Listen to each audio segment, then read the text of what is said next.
మన చేతిలో ఉన్నది భగవన్నామం, మర్చిపోకండి. నేను మొదట చివర జీవితం అంతా చెప్పే మాట ఇది.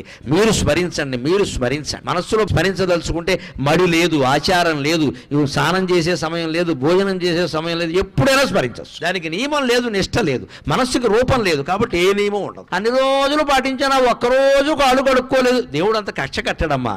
దేవుడిని పిశాచం అనుకోకండి, దేవుడు ప్రియుడు. నువ్వు ఒక్కరోజు నియమం తప్పితే దేవుడు కక్ష కడతాడా? అలా అయితే దేవుడు అవుతాడా? అంతగా మనకు బాధ అనిపించింది అనుకో, అమ్మా ఏదో పొరపాటు చేశానమ్మా అని అమ్మవారి దగ్గర చెబితే క్షమించదా? ఆవిడ తల్లి అండి.